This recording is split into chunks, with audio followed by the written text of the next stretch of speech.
It's Thursday morning, 9:30 in Switzerland. It's Space Cafe time. Our Space Cafe Law Breakfast with Stephen Freeland will begin very soon. Thank you for joining us for our breakfast roundtable today. And as you can see, we have come together in this wonderful virtual cafe house environment. As always, we really appreciate your participation and ongoing feedback. My name is Clara Monter. I'm the event coordinator at SpaceWatch.Global, and you will see me later on giving insights to our next awesome events. And now I am handing over to your co-host for today, Torsten. Thank you, Clara. Yeah, hello everyone. Great to see you. I'm Torsten Kriening, your co-host, today, and publisher of SpaceWatch.Global. We are a Switzerland-based online platform for information in and about space and new space activities in a geopolitical context, as most of you know. I know many of you are already familiar with our websites, our bi-weekly and daily newsletters, and of course our Space Cafe podcast. We also keep our fan shop open online for you, where you can support us actively to become a space watcher, as you can see.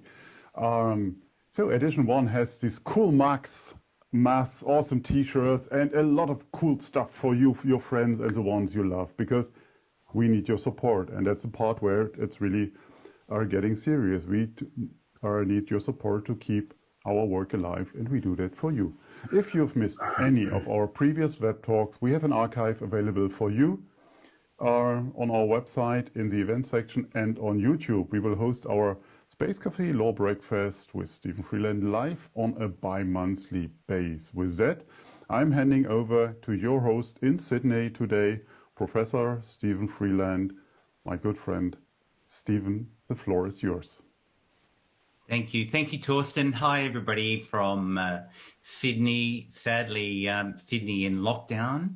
So I hope wherever you are in the world, and I know there's people from everywhere watching today, both through the registration process and through LinkedIn. Thank you for joining us, but I hope you're all safe and well. I also reach out to my dear friends in Germany and Belgium and the Netherlands after the horrific floods, and also now in China. So there's so many difficult events going on, difficult things going on at the moment. So thank you for joining us. I hope you'll enjoy what is now going to be our 4th Space Law Breakfast, where we look at things that are happening around the world, space-related, look at them with a legal lens, and then try to talk about the what, the why, the how law might be relevant, how law may or may not be working, but also look at it in a broader context. My name is Stephen Freeland. I'm an emeritus professor at Western Sydney University and a professorial fellow at Bond University, and do various other things associated with space, and we'll talk a bit about some of those things during today's program, no doubt. It's really great to have you here to talk about and listen to experts about the wonders of space law. So this is different from ordinary webinars, and we've all seen so many webinars in the past 18 months. We're here to bring the law alive. We're not here to lecture to you about the law. We're here to show you how the law is relevant, to demystify it. And to do that, it's always a delight for me to have what I call giants in the field of space law, space policy, space diplomacy, that give up their time and come and join us for breakfast. And today I've got 2 wonderful, wonderful friends, but also amazing colleagues, Elina Morozova and Andrzej Misztal. I'll introduce them formally in a minute, but as is our tradition, and first, we all meet in a cafe, a cool cafe somewhere in the world.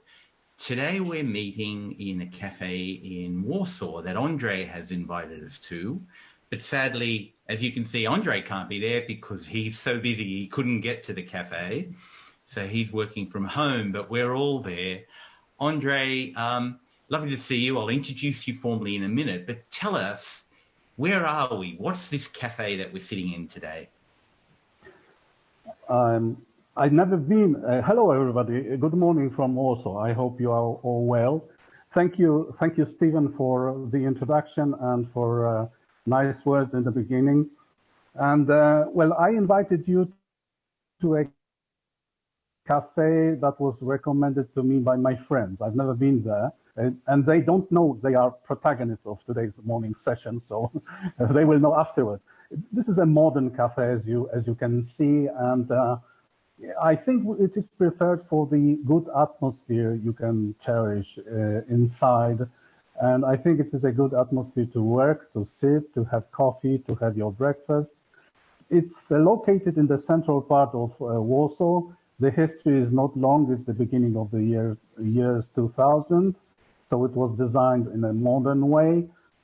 As you probably know, the city was totally destroyed during the Second World War. So this was also the fate of this fragment of the city. So it started, by the way, not in Warsaw, but in a seaside resort of Kołobrzeg at the Baltic Sea. And then it has also two outlets, if I may say, in Warsaw. So welcome, and welcome to my home too. Thank you. Oh, thank you, Andrzej. It's wonderful. I'm sitting here having my late breakfast, and I have these wonderful cookies made for me, and thank you, by the wonderful Annie Hanmer, who is the host of the Space Cafe Australia section. So remarkable, Annie. Your cookies are now on sale in Warsaw, and I'll enjoy having them for breakfast.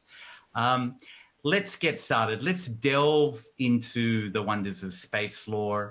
In the previous law breakfast, we've looked at many issues. We've looked at human rights in space. We've looked at small satellite constellations. We've looked at space disputes in commercial contracts.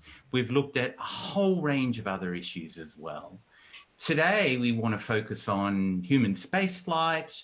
We want to focus a bit more on multilateralism and global governance models and any other areas of interest.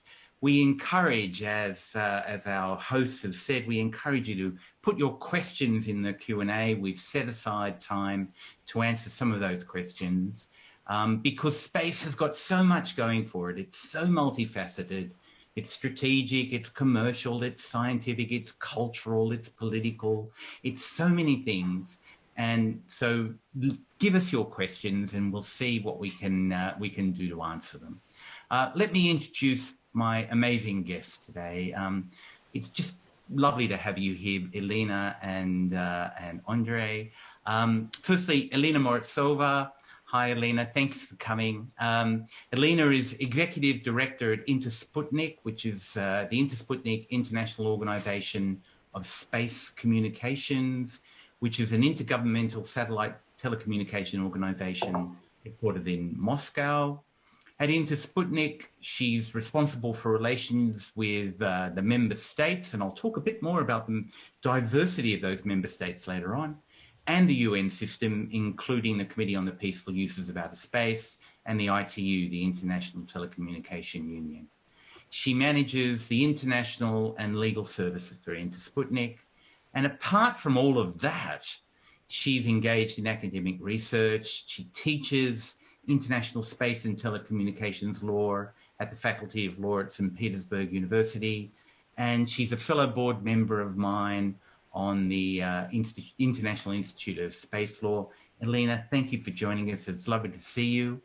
And then we have Andrzej, who you've heard from, but let me introduce him more formally. Andrzej Misztal, dear friend as well, is head of the Division of Public International Law in the Legal and Treaty Department at the Polish Ministry of Foreign Affairs.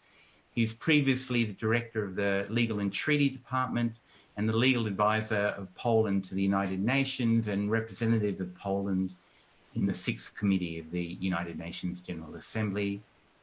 He's also served as Deputy Permanent Representative of Poland to the United Nations Office in Geneva, specializes in international public law, international humanitarian law, disarmament and outer space law. He's a former chair of the legal subcommittee of COPOS, and he didn't write this on his CV.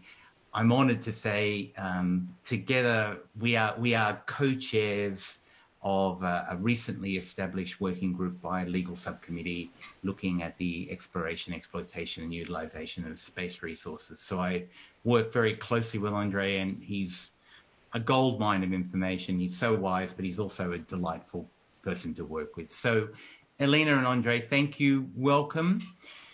The first tradition that we have, apart from our cafe, is to ask each of our guests, how would you describe space or the wonders of space law in one word? We've had Chris Newman, who thought space law was expansive. Donna Lawler called it extraterrestrial. Tanya Masson-Swan said it was infinite. PJ Blount, innovative. Jenny Tapio at our last breakfast talked about the cooperative nature of space and space law. Alex Suchek talked about its reassuring nature. I've described it as intergenerational, and our reality check, Torsten, has described it as ambiguous. So, firstly, Elina, what's your word to describe space or space law, and why have you chosen it? First of all, good morning, good afternoon, and good evening, everyone. Thank you very much for joining this breakfast. It's very nice to have such a great company. I would say, if I have to choose only one word, and bearing in mind that all the best words have already been used, I would say changing. And to my understanding, it works in two different ways. So first of all, it changes people's perception, their perception of the world, of the universe. For instance, 60 years ago, it was the first human space flight made by Yuri Gagarin. And according to his words, this space flight changed his perception of our Earth, of our planet, and he felt lots of emotions. He wanted to protect our planet Earth, our home.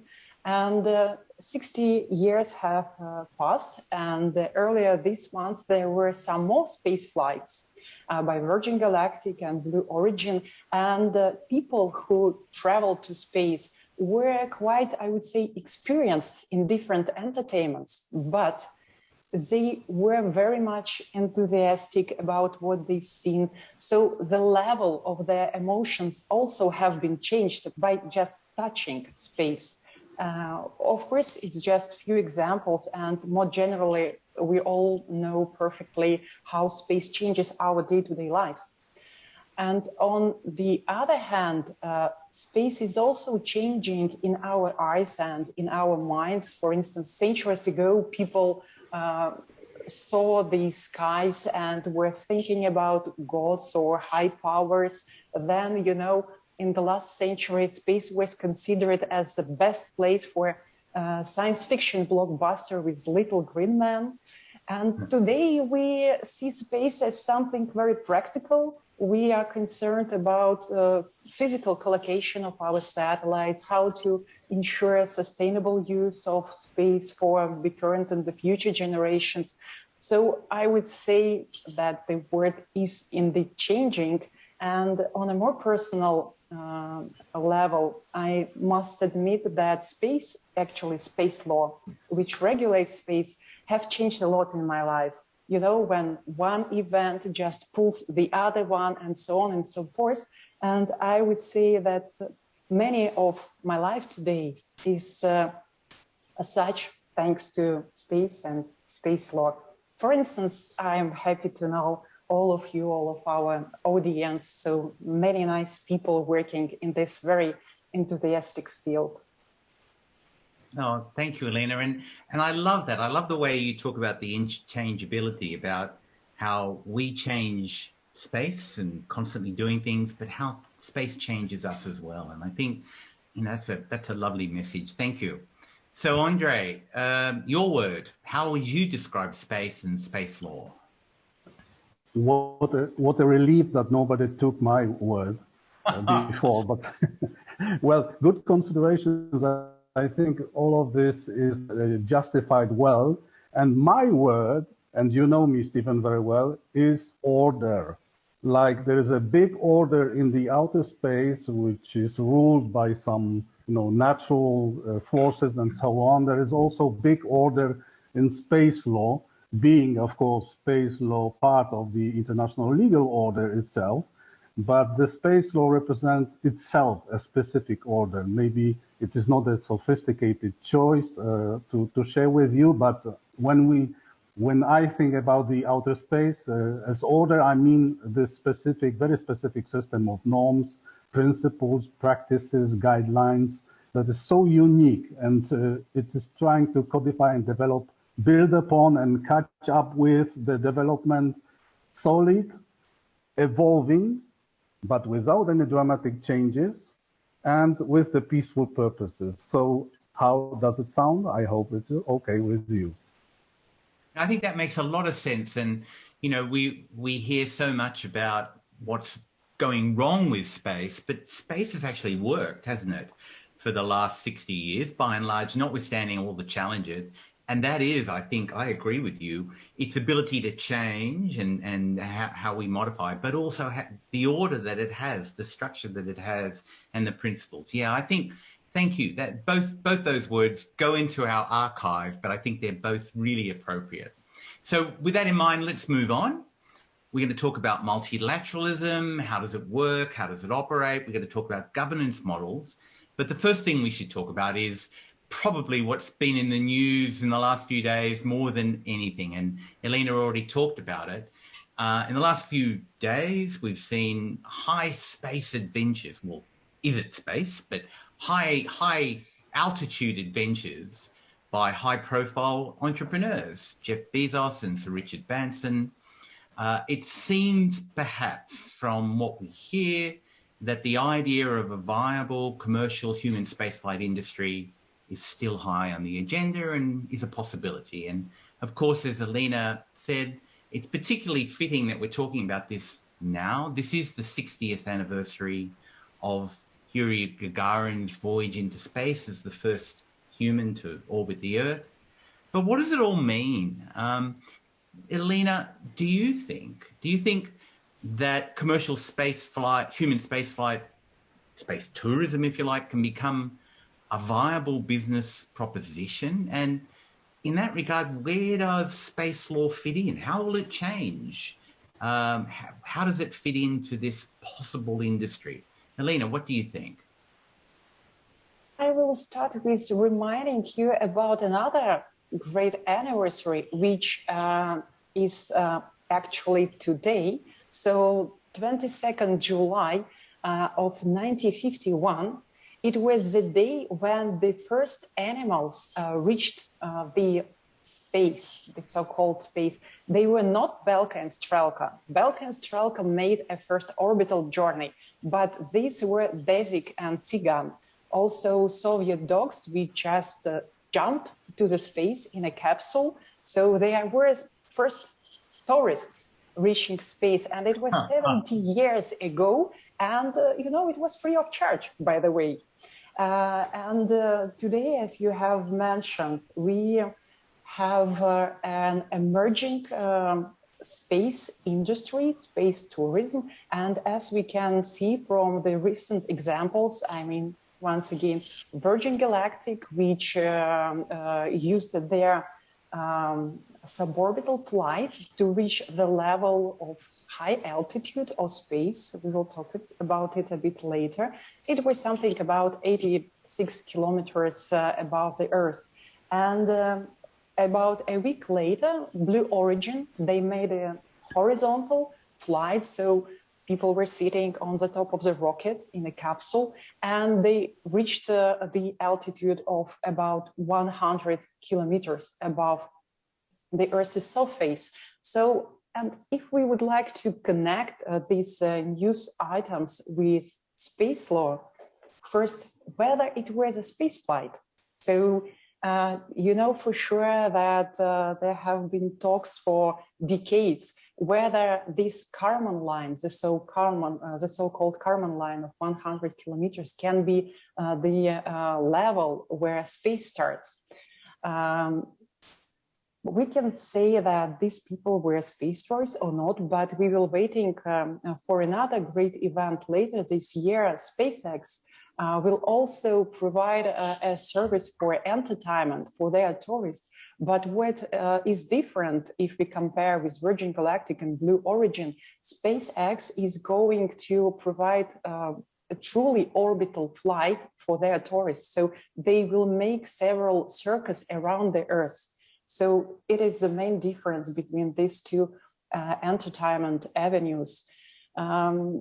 Whether or not these space tourism initiatives will lead to some legal questions, I think we will know later. But if we speak about whether there is a room for a commercial gain, for a commercial viability of this entertainment, we just have to look at the auctions, how many people were willing to invest their money, to pay their money, to just reach space for several minutes. So I think there is indeed a big room for commercial gain in this field. Okay, that's really interesting. The numbers that we're hearing are quite extraordinary, aren't they? I mean, the first space tourists, if you like, paying passengers, in 2001, we already had Dennis Tito, who I think at the time paid $20 million, I think, to go to the International Space Station. Richard Branson's talking about $250,000 there or thereabouts for his adventure. Jeff Bezos hasn't said how much he's charging, but we saw that one of the seats was auctioned off for some extraordinary amount, 28 million. So, you know, the first question is, can you afford it? But the second question is, you know, what are the issues? And I suppose the cost leads to another issue. Andrzej, I read in an Australian article just a couple of weeks ago, the headline of this news article was this: space tourism plans are morally reprehensible. And the author essentially argued there that these space tourism adventures, as he called it, will only ever be an indulgent for the rich and famous, the very rich and famous, and that we should be expending the resources of sending people to space for, if you like, broader goals, you know, on missions for humanity or science. So it sort of raises a question: is there a moral or a sort of a broader imperative for space activities that they should serve the interests of all humanity and not just those who can afford it? Andrzej, what do you think? Well, thank you, Stephen. I read that article too, and it of course contains a lot of good arguments, and it speaks to us because of its logic and so on.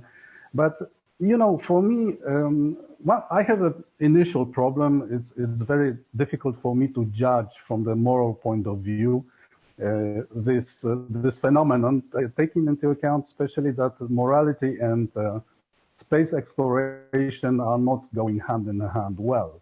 So I think we have to think in a community spirit, let's say, in a spirit what that takes into account the interests of all the humanity. And I think since we are talking, and Elina was also talking about this, we will face the issue of commercial flights all the way, because we are talking about the differentiation between the actors that are taking part in the space exploration. I think that all of this is the part of our exploration of space. So whenever it is only a jump to a lower sections of outer space or higher or orbital, I think this is all about testing of our possibilities. And of course, the affordability for such a journey to outer space or lower, I think this is a question also for governments, for societies.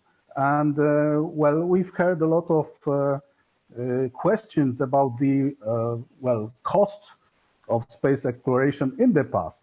Yeah, when the countries achieved a lot of goals in the beginning of the space era, So there were questions why to go to the moon for the second time, why to go to another places in the outer space for different purposes.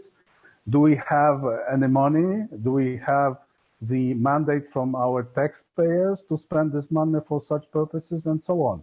We've heard that, we know about that. So the question is, for me at least, and you can correct me, you can add your own argument, that whether this phenomenon of tourism, regardless of the definition, is serving well the cause of the space exploration.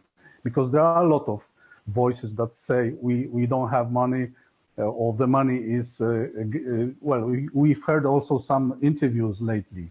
I read some interviews yesterday. I must say they are just on the edge of good taste. So it's very difficult to judge, really. For me, it's the question of explaining to the people that the space exploration and all the tests with animals, with humans, and so on, are serving the very concrete purpose. They are serving the purpose that is really good for people, for the Earth itself.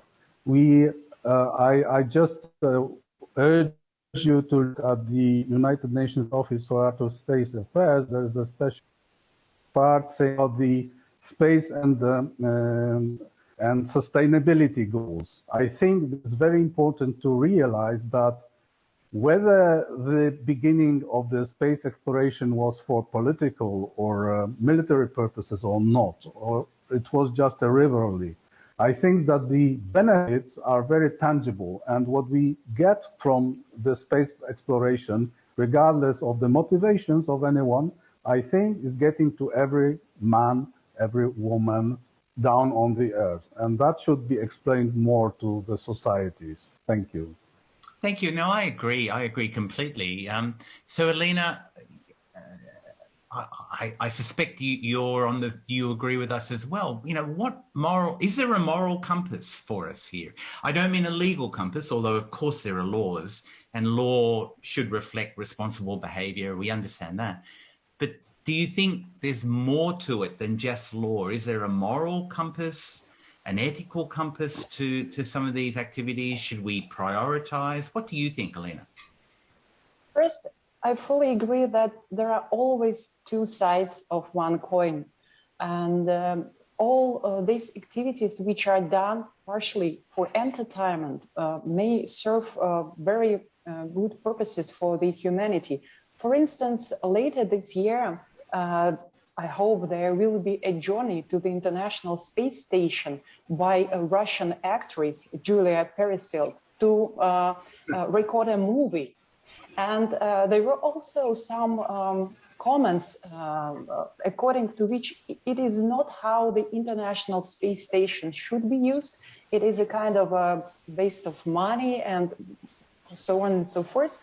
But there are also experts in the space industry which argue that for the future space exploration, it is very important because, you know, you have only half a year to train a lady which knows nothing about space to survive in space. And such missions and such trainings may be important if it is necessary to send a doctor on a space station for very urgent reason, to send a scientist which have no knowledge about space.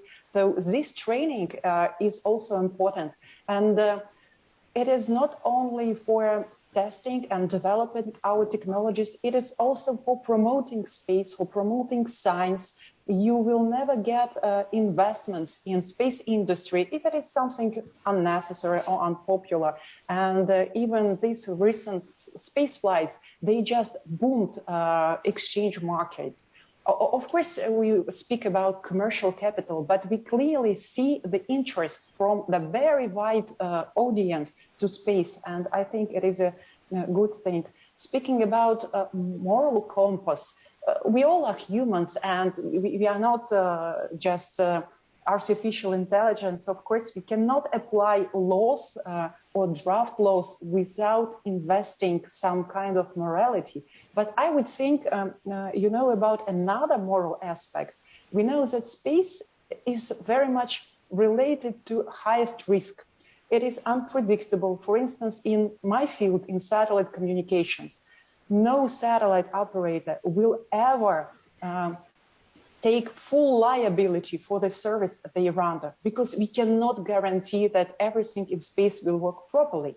And it is a tradition, or it's a rule in our satellite communications industry. But when we say about sending humans in outer space, whether for their day-to-day job or for entertainment, of course, they sign a lot of contracts which removes liability or other aspects of responsibility for those who render this service. And of course, they must agree to these certain conditions if they want to become space tourists. Whether there is enough morality in such an approach, I think many aspects depend on national legislation. For instance, these space flights were made under the jurisdiction of the US and according to their national system.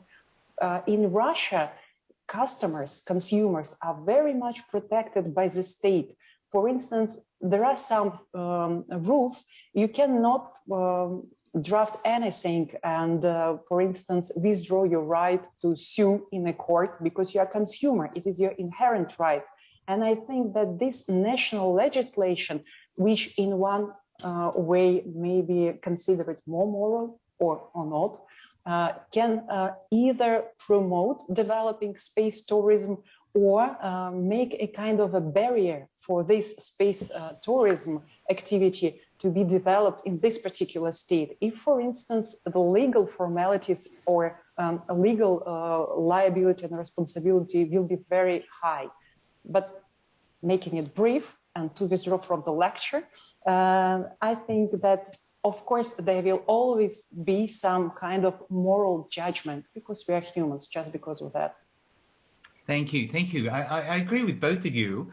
I think a debate that we will enter into is, but Andrzej talked about the need to take humanity into account, as you did, Elina, and then Elina, you referring to national law.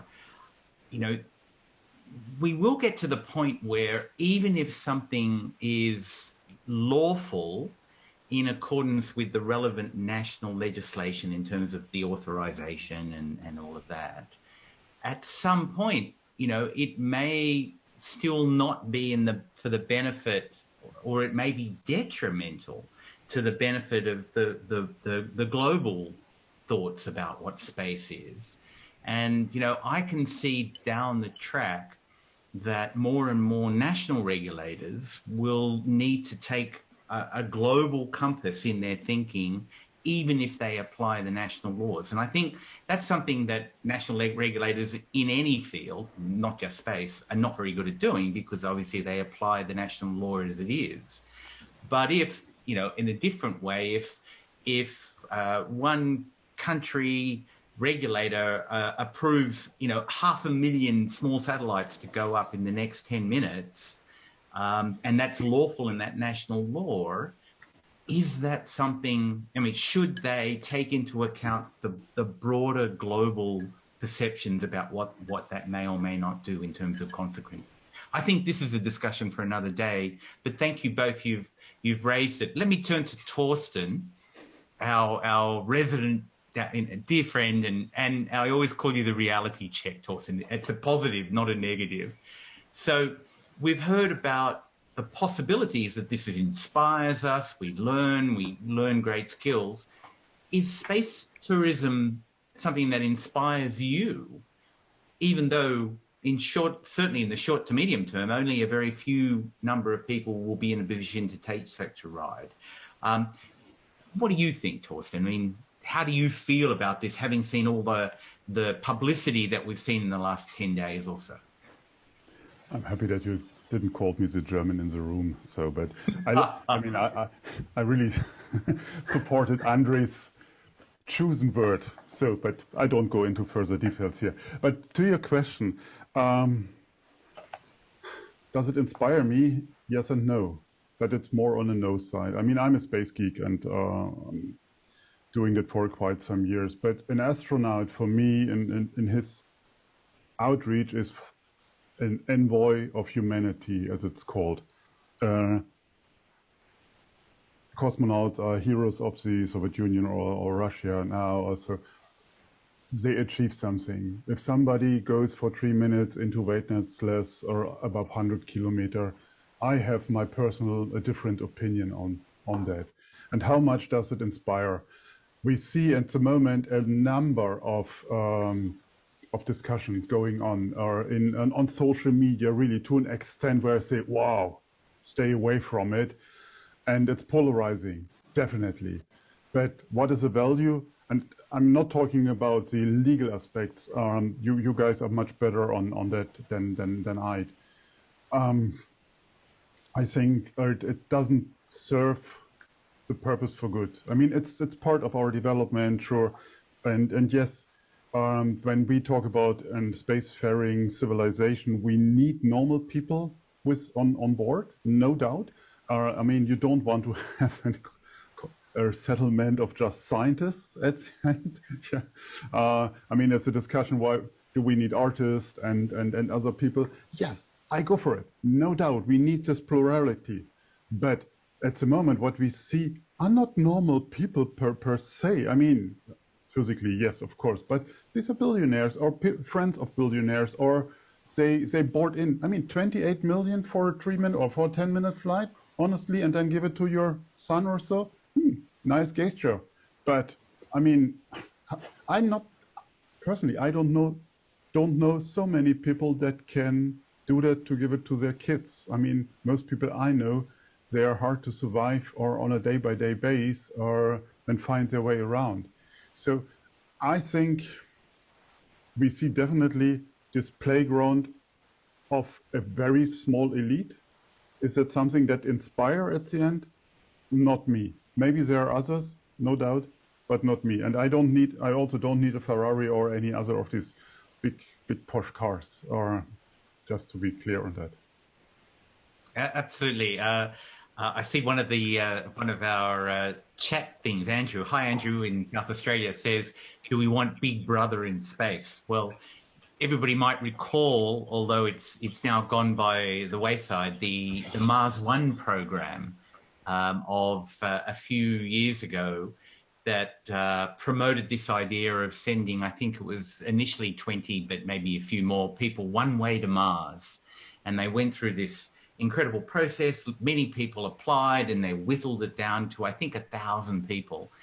It just so happened that the promoters of that were the same people that promoted, developed and promoted Big Brother. And then we were going to see, although it then fell apart for financial reasons, we were going to see Big Brother programs as the 1,000 were whittled down to 100, were whittled down. So, is that the appropriate way to look at space? Is that inspiring? We should perhaps consider that in another time. Torsten, do we have any questions, perhaps at this point, that we can put to the panel? Oh, sorry. Sorry, Torsten. Yeah. There are a number of. Why don't you pick one or two, and then we'll move on. Antonino comes always with great questions. So here's: Do you think it's time to develop international guidelines on space tourism? And I think that's a very, very good one. I have to switch off for a second as I send you in the chat. Yeah, I will be back. No problem. No problem. We'll be there. Thank you. So Antonino asked, do we need guidelines on space tourism? Is this the time? Whatever guidelines might mean, it could be legal, it could be certainly safety, it could be, what's an appropriate thing, environmental issues, no littering or whatever. Is this the time, Elina and Andrzej, or have we still got time? Are there more pressing issues that we have to deal with? Elina. There is, of course, always time for some guidelines. You know it better than somebody else. I think that it is very difficult to draft a set of rules or recommendations which would only be applicable to space tourism, because there are a lot of guidelines on space debris, on environment protection, which you have already mentioned, and they are applicable to space tourism as well, just because it is another type of space activity. I think that space activities are very well regulated currently. What cannot be found in our 5 space treaties can be seen from the General Assembly resolutions and documents of the Committee on the Peaceful Uses of Outer Space. There is always a balance whether regulation can support a new or emerging activity, or it can just pros this or that development. I've seen one of the comments on the chat in continuation of this liability or responsibility issue. Probably this is something which concerns people, whether there should be a ban on international level, which would say that if you run the space tourism services, you cannot make people withdraw from their rights. For instance, you cannot just remove all liability and responsibility aspects, but there will be another side arguing that it cannot be developing in such a manner if the level of liability or responsibility will be very high. Activity will not go further. But here can be find a place for insurance things. If you take liability and responsibility on yourself, of course your risk can be mitigated by insurance, and some other interrelated fields of economy can step in. But make it short, I'm not sure that it's the right time for space tourism guidelines, just because it is a very young and emerging activity. Yeah, we have many other issues that we have to deal with as well. Andrzej, do you agree, or do you think we should be moving forward quickly to look at how to regulate this? Move quickly. No, this is joke. I totally agree with.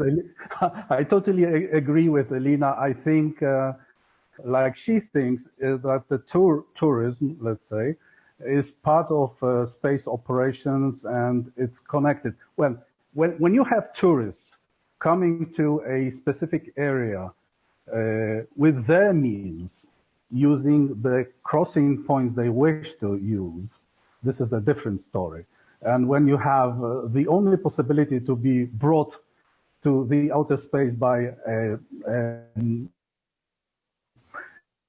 a vehicle which is already regulated by several conventions and treaties, this is another story. Well, if we start discussing this issue, of course we cannot prevent any sovereign country to bring it into the agenda of COPUOS, for example, not necessarily the legal subcommittee. I, as the former chair of the legal subcommittee, will defend always this poor subcommittee from new items right now. I think it would be diving into a very dangerous area of consideration. And the main problems, as Elina says, is the question of liability, responsibility, insurance, and so on. This is also, for example, by the way, illustrated in the case of the tourism in Antarctica. So the countries themselves are responsible for authorizing tourists entering Antarctica, but this is on Earth. This is somehow the countries cannot influence, and that's it. So I appreciate that question, and I think we should keep it in mind. But like Elina, I think about other different interesting stories at the multilateral level. So space debris, small satellites, space traffic management, nuclear power sources. This is really big. We have to focus on that first. Yeah, I agree. Let's move on, because I'm conscious of the time. And Andrzej, I want to build on what you've just been talking about. I mean, you've been involved in diplomacy and multilateralism on really important issues, not just in space, but certainly on the big space issues. And And as I said, I've had the pleasure of working with you for years now, and we've got much more work to be done. But tell me about what for you were in the governance structures we have for space. What are the crucial elements so we can maintain this equilibrium, the stability, the safety, sustainability, given the diversity of actors? What are the crucial elements for you in the governance structure for space? First of all, the pleasure is mine, dear Stephen, to work with you, and it's a lot of excitement, fun, and a lot of thinking and learning. When we talk about the governance in space, I always think not about the elements of the governance, but I'm thinking about the methods. And we are talking and we are, let's say, cruising around the issue which we call multilateralism. And you clearly defined me as one who is advocating for multilateralism. Yes, I am. And indeed, I think when we take into account the governance of what we call global commons, I think the best way to address this issue is to address it multilaterally through the United Nations and specifically through the Committee on the Peaceful Uses of Outer Space. I agree with those who say that in the beginning it was very simple because the membership of the committee was very low and the decision-making process was very quick.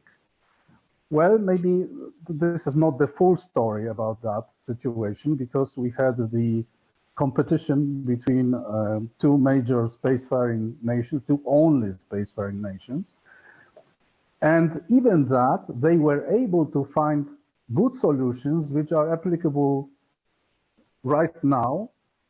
Maybe we can ascertain that they are not covering all the issues that we need to cover, but we are discussing it in the legal subcommittee. Of course, it is a problem with can we achieve what we need to achieve in order to ensure the proper legal or other types of norms in the exploration of outer space without going to another, let's say, instances. So, for example, to the national legislation, to some actions which are taken or might be taken in narrow groups and so on. But I say, as you remember, and I would like to share this with the audience, that I say that all of these efforts can be used as the good basis for the discussion in multilateral fora. So I think that what we say, Stephen, and you said that also during the meetings of the legal subcommittee earlier this June, I think it was very crucial. The process should be inclusive, should be open for everybody, and everybody is invited, and it's really expected that everybody will be active in the process of multilateral discussion on the issues. So if you ask me about the elements for such a governance, I think we are working on that still, and we have this big instrument in hands, which is United Nations Office for Outer Space Affairs, serving us, the legal subcommittee, also as the secretariat. And about the multilateralism is the question about the methods to be used in order to achieve this goal, and the goal is to effectively govern the outer space for the benefit of all humankind. Yeah, wise words. Thank you. Elina, so you're the executive director of an intergovernmental organization representing 26 countries, diverse countries from Yemen to Syria to North Korea to other, Azerbaijan. What do you look for in your role at Intersputnik? What do you look for in terms of multilateral processes, both at, say, COPOS, but also at the ITU and other fora that perhaps Intersputnik's involved in? What's important for you as a, if you like, operator, client of the multilateralism process? but also you have your own minilateralism process amongst your own. So what do you look for? First, your question was very much correct with regard to the site from which I will be answering your question. We are indeed in a position of an operator. And Andrzej mentioned that UNCOPO's multilateral platform is inclusive, is very much willing to hear all the views from all the states parties, member states. And you know that the situation is a bit different when you work on the same platform in a position of an observer or a permanent observer. And the name itself means that you observe this multilateral process. And what we really need from this process, if we cannot somehow influence this process, we need to look on the result of this activity. And what we as an operator of this international legal regime very much want, we want first clarity. We would like to have an instrument with less room for diverging views, for interpretation. So this is one important thing we would like to have as a result from multilateral negotiations and international law drafting. Secondly, we very much need a stable or at least predictable legal environment, because being an operator, nobody can invest or make long-standing plans if the environment, legal environment, is unstable. And finally, it is not a legal issue, but you cannot just throw it away from the basket of aspects you have to consider. It is a political situation. We have to work either in a neutral or calm situation, or understand that any situation will not affect our space activities and other decisions. And in this case, this minilateralism, which you have mentioned, is very much helpful, though we cannot make a very major contribution to the development of law. Still, we can provide a mini international platform for cooperation. We are in one international organization. We have a family member states. They feel calm and relaxed in this family atmosphere. And you have mentioned a great geographical diversity of our member states.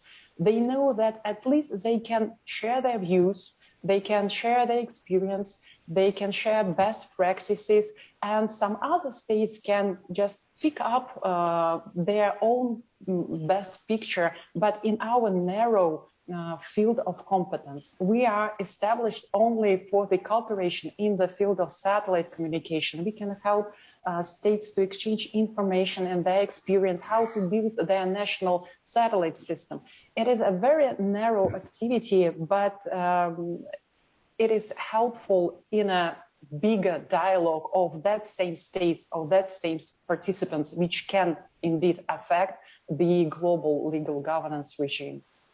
Yeah, thank you, Elina. And if you look at the history of Intersputnik, it's grown so significantly that clearly the atmosphere that you talk about has been to the benefit of member states, which include Poland, of course, Andrzej, your country as well. But Andrzej, you mentioned Antarctica before, and I can't let this program finish without asking you this question, because I recently was referred to an article in the context of developing an off-Earth economy for space, through resource exploitation and whatever. I read this article by someone who compared what those plans are with Antarctica. And the author of this article said, our governance of Antarctica is a complete failure. It's a failure because it focuses on science. It's a failure because it has a moratorium, a ban on resource exploitation in Antarctica. It's a failure because it doesn't involve private industry for the creation of an Antarctic economy. And so the author says what we're doing in space should be the opposite. We should encourage private enterprise. We should develop off-Earth economies. We should do resource exploitation. Now, of course, everybody's entitled to their view, but I was just interested in that thought. I have never heard Antarctica described, that structure described as a failure, and a failure for those reasons. So given your experience, because you work in that area as well, how do you react to that?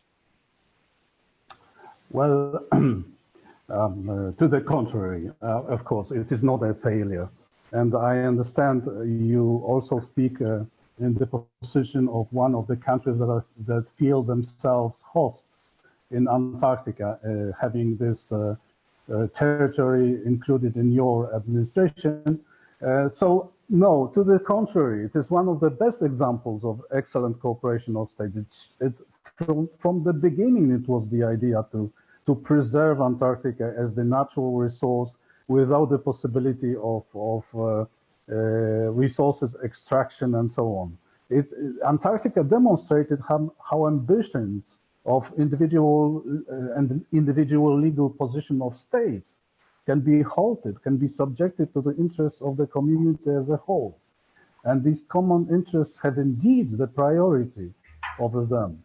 And of course, the particular view on the role and perspectives of the use of Antarctica can differ. And the article is one of the views of the kind that are heard from time to time. But the ban on resources, I think is one of the goals of Antarctica. If a failure is not to see scaffoldings or shafts in Antarctica, I go for it. I think this is the main, let's say, success story. The ability of all the states to govern this unique land on Earth without interfering into it with our excellent civilization. So, I'm speaking on behalf of a country who has at least one yearly operational station in Antarctica. We are trying to cooperate with Australia to make another station operable. So, thank you. And you and I know that Australian-Polish interaction and cooperation is something that we're both very much pushing. And I proudly say that I'm from a country, Australia, that along with France was instrumental in the development of the environmental protections of Antarctica. So clearly my views align with you, which is why I wanted to raise this article. One more question, perhaps for Elina, and then we'll go to any questions from the audience, because I know, as always, we're running short of time. But Elina, I was curious, you're also involved and work closely with the ITU, the International Telecommunication Union in Geneva, which regulates radio spectra, it regulates its usage, it regulates its usage also in the geostationary orbit. And it, again, has worked very well in regulating that. Nothing is perfect, but still. Are there lessons we can learn for space, for the broader governance of space, from the ITU governance structure, or is there a danger perhaps of confusing apples and oranges and working by analogy? You know, are there things that the ITU does that perhaps are something that the broader governance of space could look at quite closely? I think that the first lesson which we have learned from the ITU experience is that if there is an intent to agree upon something, there will be an agreement. Because ITU has 193 states. It is twice as big as compared with the UN Corporates. But they managed to agree on what they consider very important. And they also deal with very special objects. I mean, frequencies and satellite orbits, they are natural limited resources. It doesn't mean that the work of ITU is easier than the work of the UN Corporates, for instance, but they are successful in reaching an agreement and to finding a solution which is equally fine to all stakeholders. Because, for instance, you know, there are two different approaches to the regulation of radio frequency spectrum, which I would say in a balanced way can satisfy more developed states and less developed states. There is a principle called first come, first served, meaning that those with space capabilities, with technological advances can use something what can be considered as global commons or whatever. There are different views. On the other hand, there is a kind of a guarantee that those states which will be in such a position on a later stage, for instance, in a decade or whenever, there is a piece of spectrum which will wait for them. And you know, this regulation regime is it doesn't make equally happy everybody, you know, it makes equally sad everybody. And this is the very essence of consensus, when people can live with that. And probably something like that can be used as an approach, as a consensus approach on another aspects of space activity regulation, and UN COPOS can find such a solution. When the golden age of space law drafting was over, after 5 UN space treaties were approved, still states can move forward by accepting what is called soft law. And this is also a useful and efficient method of work. And compared with ITU, where everything is regulated by strict international law, by international legal instruments, of course, UN COPOS approach is a bit different. And I think as long as it works fine and it works to the satisfaction of different states, it can be also considered a successful regime. ITU is also very famous for being inclusive, for affording their platform for different stakeholders, for operators, for academia. UN COPOS is not as inclusive right now, but I am sure you remember some delegations were arguing at the latest legal subcommittee meeting that they want on a different level to hear voices from other stakeholders, not only from states. So I think that we can take some best practices from other IGOs like ITU or ICARE or whatever, but I do not think that copy-paste would be the best solution. Yeah, Andrzej, any reaction to that before we go to the audience questions? Let's give the audience chance, because I totally, again, agree with Elina. Okay, thank you. Torsten, over to you. Do we have some questions that the audience would like us to consider? I know we're already at the hour mark, but we probably have another 10 minutes or so. Yeah. Absolutely, absolutely. We take the time it needs. And it's summer, you know. Not where I am, unfortunately. Fair point, fair point. First of all, we have a number of people, or Alice, Elina, are asking, hey, about this article you mentioned. So maybe you can give the reference to the author of the paper that you described, or we put it in the recap then, later on. I've seen that chat. I'll find the article. I'll send it to Torsten, and when he summarizes today's thing, maybe Torsten, you can just add the link to that article. Yeah. Absolutely. Just from a personal point of view, I want to jump in on the discussion ITU as a model, because I talked with Alexandre Vallée in one of my space cafes earlier this year, and I asked him the same question. So everyone says ITU is the best thing to regulate, so why don't we just copy and paste the system? And he said ITU works because every single state needs to do something on telecommunications. There is an absolute need from the government, and they put this pressure on their delegates to come back with a solution. We don't have that in space yet. Space is interesting for a few countries. Now we have more countries. We see a growing demand, but not everyone sees the same. So, and that's the simple reason that it doesn't work. We can, as both of you said earlier, we can take methods, we can take thoughts about it, but I think we have to hurry up. And we now coming to a number of these questions. I mean, most of the questions are connected to the private space flights, because it is obviously something people have a very diverse, and we see it also in the Q&A, very diverse opinion on it. And it's great because we are human, so we are enforced for diversity. That's great, but we have to come at the end with a consensus. Otherwise, I think it's called war. What comes up, if we can't find it. So, Andrew, this question I would like to pick here: would you agree that exploring resources from near Earth orbit can be less environmental challenging than exploiting resources in the deep sea or Antarctica? How do you see that? Ooh. Yes.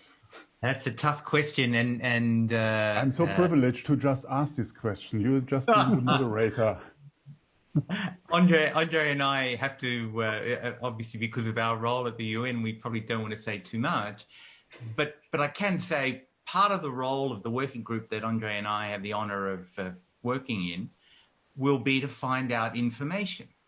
And, you know, before you can have any ideas about how to move forward on anything, you need to understand what you're talking about. And I think from my perspective, and Andrzej and Elina, I'm interested in your views. We don't know the answers to this yet because we still don't understand the technology, the ramifications, how do we do it, what are we talking about, what sort of activities, etc. It's a really good question. The environmental issues, we've talked about the environment in other contexts already today. The environmental issues are important. But I think nobody can answer that question absolutely. But I think the question highlights the fact that we need to understand what we're talking about, and we need to find the information from the technical experts. That's all I can say on this because I don't have the knowledge. Andrzej and Elina, would you like to add anything to that?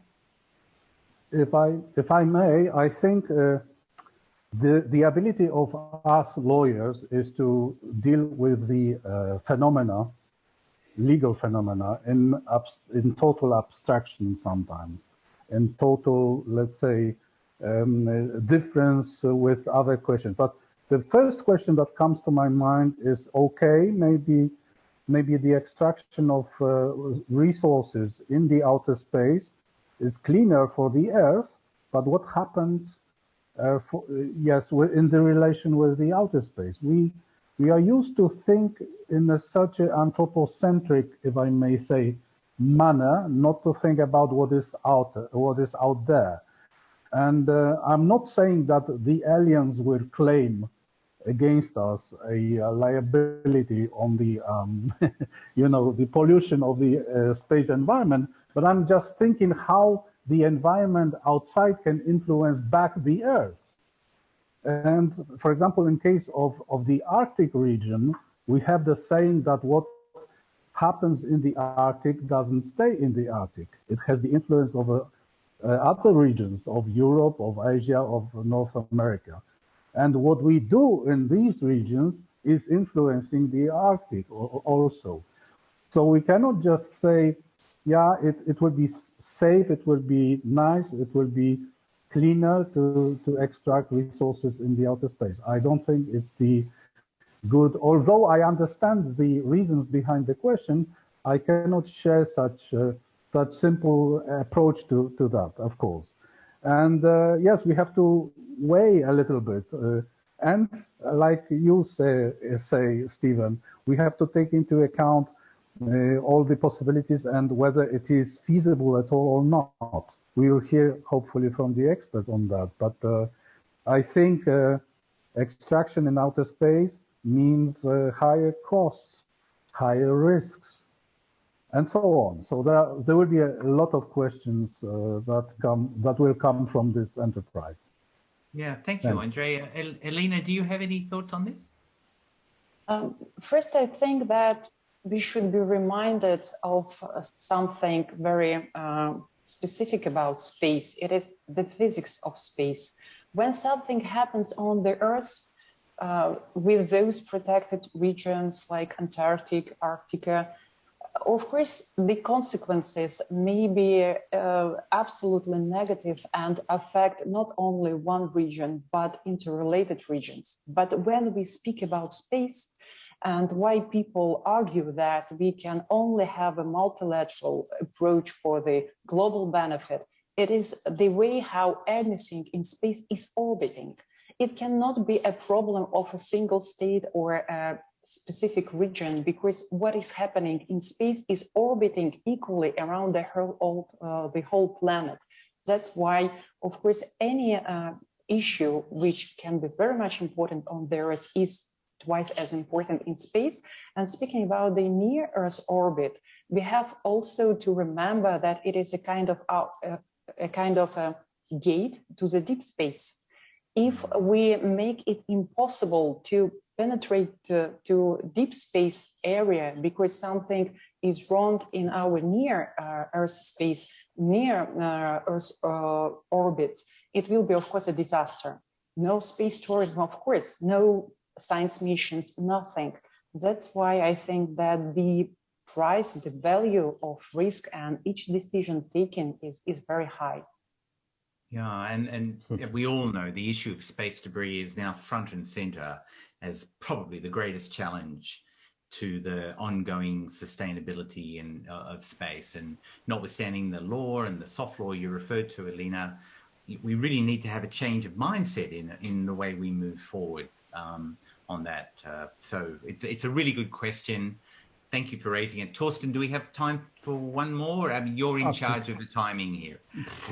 Today I'm super relaxed, you know, and it's so fantastic chat, and to have these two giants or these three giants in the room it's fantastic, and we use this moment here, and with people jumping off, so that's it. But I would like to put some questions together, because for me they're coming from the same direction. So. Catherine Courtney asked, so how does space tourism fit with the principle of space as global commons? I think that's very interesting. Ram Jakub sent a question in. It is said that the latest two space flights are the first steps towards democratization of space. Is that true? I think that's a fantastic one. And then Shabazz, sorry if I pronounced it wrong. How this new era of space exploration will affect common citizens around the globe. And I would like to put these three together. So, and I know it's not on the latter part we had, it's more focused on the first one, but I mean, that drives people right now. So I gave you now a bit of time to think about potential answers. Back to you, Stephen. Thank you. This time I won't go first. Andrzej, would you like to start us off? I don't mean to put you on the spot, but do you have any thoughts on some of those points that Torsten referred to?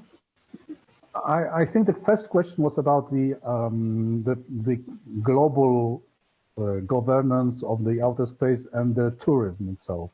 I think that, am I right? Am I right to record? Okay, so I think they do not exclude each other. It is possible, but of course, when the tourism is regulated internationally and not on the basis of the national laws, but internationally.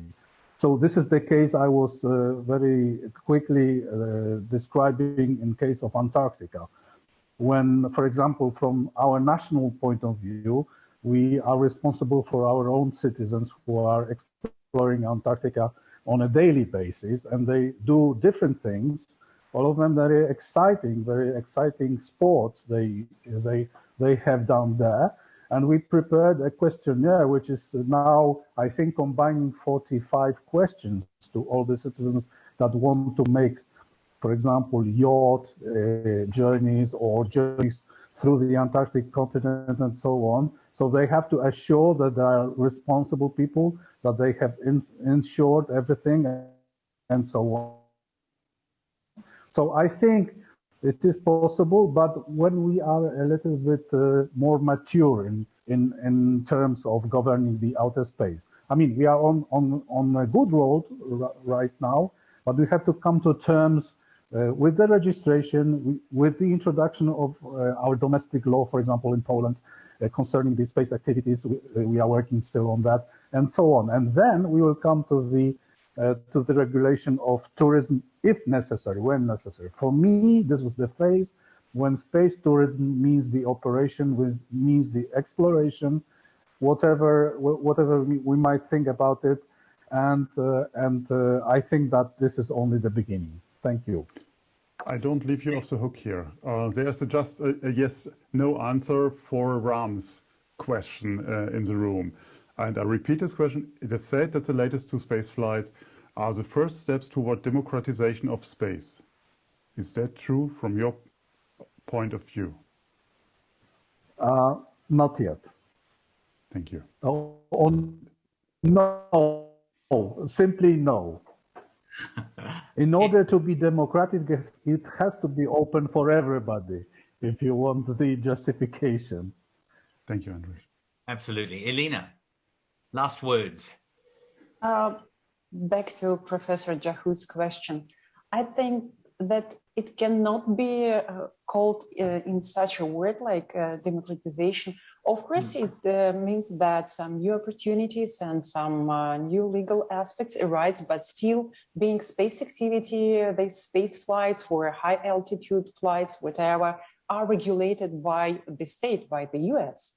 And there is, of course, an obligation to authorize and supervise this activity, irrespective who is the beneficiary of this activity. And all the international law applicable to the regulation of this kind of activity continues to be applied. It's like a candy. It doesn't mean what wrapper is put on this candy. It is space activity. It is a very specific and clear international regime. And all the applicable rules must be applied, whatever advertising actions are made to attract interest, money, and whatever. And back to the question of affordability to a very few people, I just be reminded that whatever technology which emerged is first available to very limited number of people. And it is something very natural about developing any new technical advancement. Just remember, it is all in our memories: television, mobile phones, cars. It was first available only to very few people, and it is also made for your entertainment as well. For instance, you can use metals not for mobile phones to play games and not for TV sets to watch series, but it doesn't work in such a way. There is a freedom of the use and exploration of space. And I understand some concerns whether this or that activity should be given a kind of a priority or a preference. And it is a very valid question. For instance, if we go back to the frequencies, should we give frequencies to Earth observation missions first, or to some global large constellations? And as long as we have this freedom can be applied to any type of space activity, which is inconsistent with space law and other applicable rules of international law. So I would say this is a very difficult question, but if we are here, 3 at least lawyers, I think we should consider any type of activity from this point of view. And if it is legal and it is free, it can be done. Thank you. And let me have the last word, Torsten, and then I think we probably need to wrap up. Great questions, and thank you to all of them. And Ram, the question about democratization, we're all hearing now people engaging in some sort of activities saying that they're contributing to this democratization. And when you look at what democracy is or should be or represents, as Andrzej says, as Elina says, it should be open and free for everybody to participate in. And whilst it is true that, if you like, miniaturization of space technology is allowing for greater actors, and it is true that there are now, when there were once only 2 or 3 countries engaged in indigenous space activities, there are now, perhaps 60 or 70. Even between those 60 and 70, there's a huge and growing gap of capacity and capability. So like we have a digital divide, we have a space divide. And remember, if there are 60 or so countries that have some capability in space, albeit at different levels, that means there's another 130 or 140 countries who don't. And they are dependent on the others, and dependent on the IGOs, and dependent on this multilateral governance system to have access to the space capability that they desperately need for their communities and economies. And so it doesn't look like it's democratic. It doesn't look like that we've got so much more to do.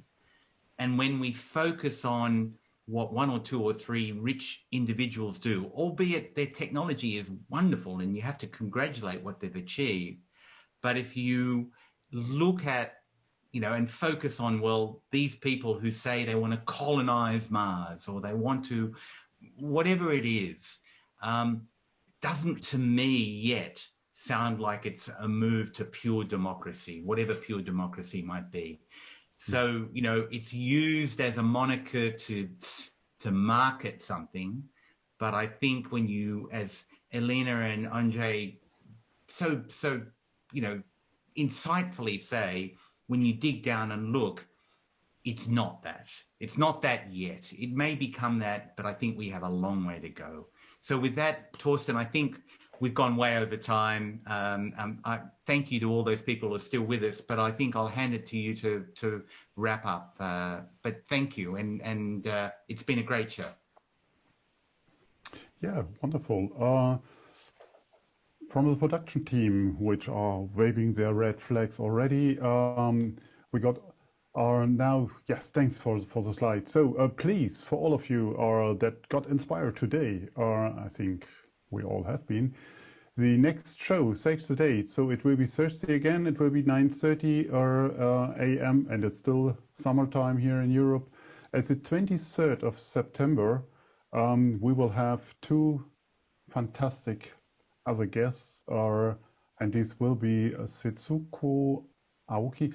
Stephen, maybe you pronounce them correctly. Who will be your guests? Yeah, I will. Guests. I said that the 2 people we have today are giants in the field, and they're wonderful, and you've heard them. We have 2 other amazing people. Setsuko Aoki, who is now succeeded Andrzej and is now the current chair of legal subcommittee, and also sits on the ISL board with Elina and myself. She's just wonderful. So you'll have Setsuko from Japan, and Peter Hulsroj from Denmark, who has been a director at ESA. He's been in charge of the European Space Policy Institute. He is a thinker on issues that blows my mind sometimes. He goes always outside of the box in thinking, and he's a philosopher as well. So come and join us if you can on the 23rd. We'll remind you along the way. But thank you so much to Andrzej. Thank you so much, Elina. Thank you so much, Torsten. It's just been wonderful to share, and a privilege to share this cafe with you, even though, Andrzej, you're stuck at home. But we've enjoyed the cafe anyway, and the discussion's been wonderful, and I really appreciate your time and your insights, and I know that you've inspired many people who have been listening. So thank you. Thank you, everybody, for watching. Torsten, I'll pass it to you with my thanks, and I hope to see everybody on the 23rd, probably somewhere in Tokyo. We'll probably be in a cafe in Tokyo. That was my question. So if we go Tokyo or Copenhagen, but hey, you said if we go Tokyo, yes, that's great. Yeah. I didn't want to make this joke earlier, but as Andrzej had these problems with the virtual background of this cafe, it looks like a bit the kitchen of the cafe. But yes, the kitchen of my own cafe. Welcome to my kitchen.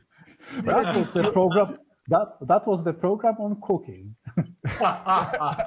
Absolutely, how to cook law. Yes. Very, very dry. So over to Chiara. Thank you, all of you. Thanks so much, and thank you to all of you for such an inspiring and amazing talk. I just want to briefly give some updates on our next set of events after our summer break. So we will be starting off with our 33 minutes with Lynette Tan on the 3rd of August at 4 p.m. Central Eastern Summer Time. And Lynette will give a broad overview of the Asian space players, possibilities for collaboration, and an outlook on the future with a perspective of space from Asia. On the 12th of August at 4 p.m. CEST, we will have our next Space Café Moruba's Vox-Populi, which will be very interesting again. And on the 18th of August at 6 p.m. CEST, we have another Space Café Brazil by Ian Grossner, which will be hosted in Portuguese. So all our events are going to be online on Eventbrite. And as always, we would love to hear your feedback. So please check in with us on Twitter, Facebook, and LinkedIn. Don't forget to sign up to our daily and bi-weekly newsletters. And if you want to treat yourself with something special, become a Space Watcher today. Your support will help us greatly. So take out your credit card and visit our fan shop at shop.SpaceWatch.Global. I know we say this often, but we do really need your support to continue our work. So thank you, all of you in the audience, for your interest today and for asking so many very interesting questions. And a huge thank you to Elina and Andrzej for the inspiring chat. And thank you for Stephen for hosting another great Space Law Breakfast. Stephen, are you happy with how it went today? Oh, I couldn't be happier. And it just gets better and better because the issues that come up are just so interesting and diverse. And it's just such a pleasure to be able to have the freedom to talk in a informal way like this. And thank you for the audience for all of their participation. We just, are really grateful. So it's been great. Thank you. Wonderful. And thanks again also to the entire team behind the scenes for doing a great job week in and week out. So I hope that you all stay safe and stay healthy. Thank you again for joining us. Hope to see you for our next events. And in the meantime, visit our website and follow us on social media. And don't forget, become a Space Watcher.